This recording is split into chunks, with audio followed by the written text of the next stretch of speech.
And I'd like to start by looking first of all at this graph and having a think about the Dunning-Kruger effect.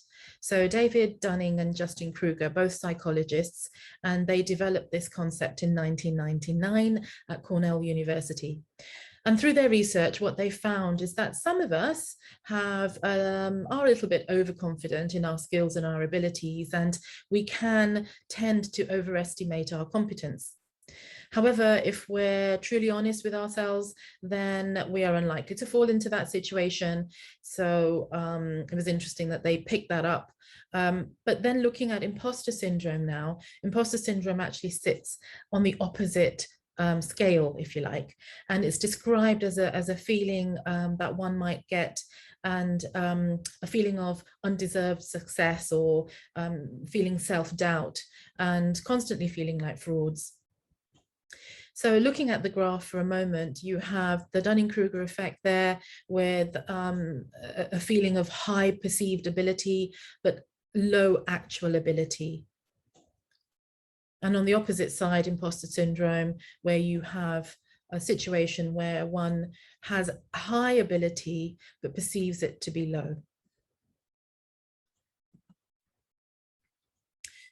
The next graph image I'd like to share with you is this one, and you may have seen this. It's done the rounds on social media, and it always makes me smile to myself because I think it's a great reminder.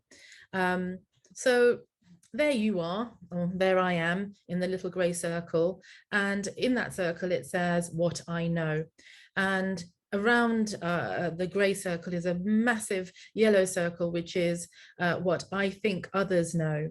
And those of you that are listening to this now may resonate with this. I certainly do, and often feel it. But the other side of this image is reality.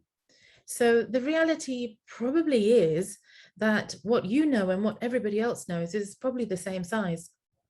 So it's an image that I have just saved on my laptop, and yeah, it's a quick reminder sometimes to me that I should just balance my view here. If I am feeling like the little grey circle, I'm not. This leads us to a great video that I found that I'd like to share with everyone now. And so take a seat. It's a quick 4-minute video, but I think it really does start to help you understand much more eloquently than I could have put it, but really helps you to understand imposter syndrome in a much deeper way.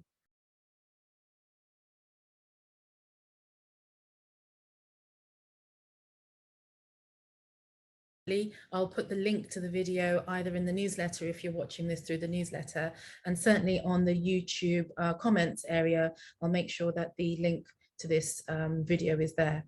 So take a pause if you want to, by all means, pause the video, have a think about what you have just watched and heard, and jot down any thoughts that have occurred to you so far, perhaps an action. So go ahead, pause the video if you want.